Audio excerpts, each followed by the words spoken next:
I want to borrow a phrase here.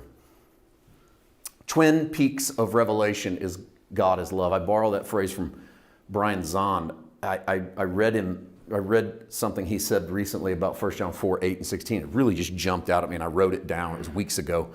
I wrote it down in anticipation of this lesson because I liked the thought that the twin peaks of Revelation, the reason I say twin peaks is John uses this twice. Chapter 4, verse 6, chapter 4, verse 18, John says, or verse 16, God is love, God is love. Okay, so sort of the two mountain peaks that get higher than all other revelation of God throughout this whole pantheon of Scripture.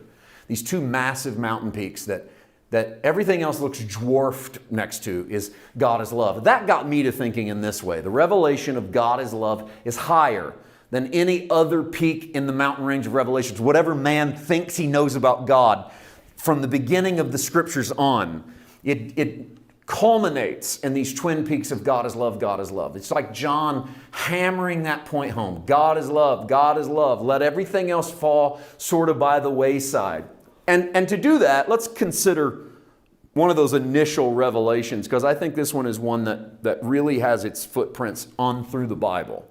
And that's Moses in the burning bush. It's probably one of the most famous encounters in the Old Testament, where Moses, who is raised in Egypt, you know the story.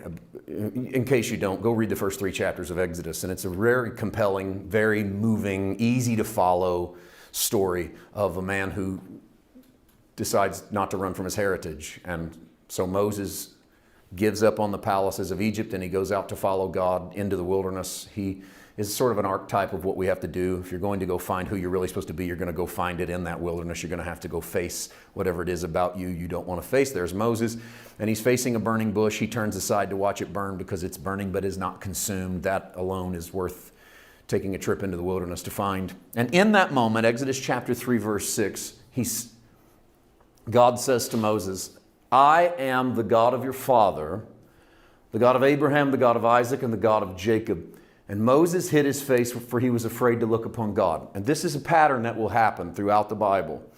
And here's God introducing himself to Moses through the bloodline, through heritage. He goes, okay, you can look back on Abraham, Isaac, Jacob. All of your family has served me, has worshiped me.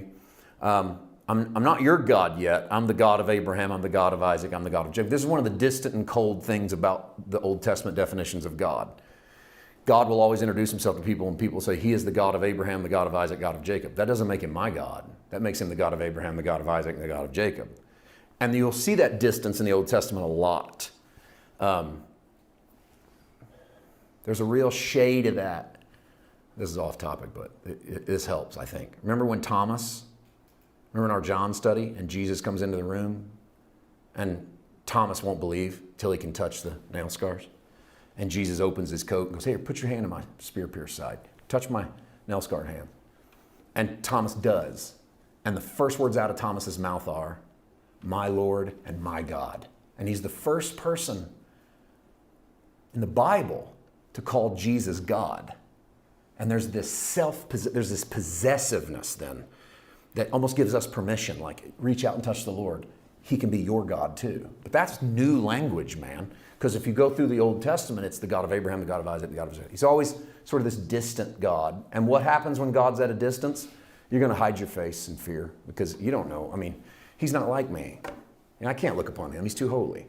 I mean, he's grandpa's God and dad's God and family's God, but I don't know, he's not my God. And so that leads you down, we skip a few verses, go down to 13, 14. Listen to what Moses, he's now getting a little more comfortable. He starts to talk to God. God's told him, you're going to deliver my people out of Egyptian bondage. And Moses says, indeed, this is verses 13 and 14. When I come to the children of Israel and say to them, the God of your fathers has sent me to you, and they say to me, what's his name? Then what should I say to them?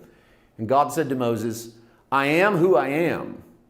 And he said, thus you shall say to the children of Israel, I am has sent me to you. Now, we're so used to that it's like, oh, the God's the I am.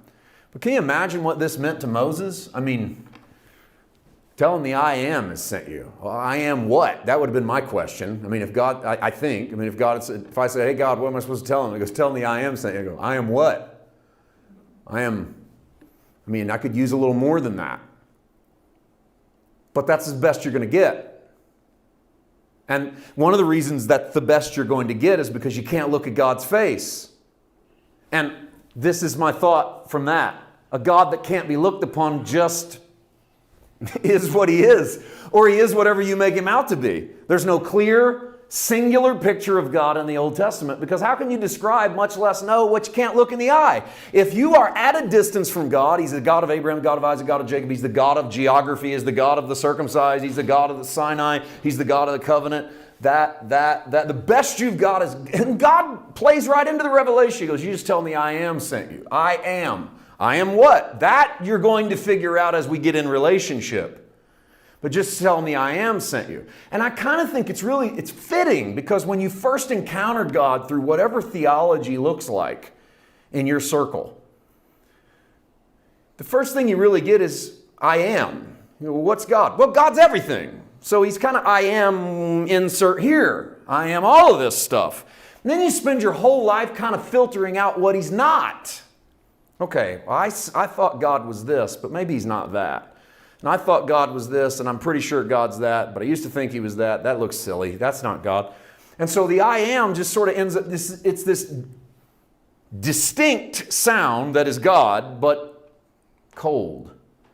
I mean, because if that's all you had from the person you loved, what are you? I am. I mean, it's not much. It can be better.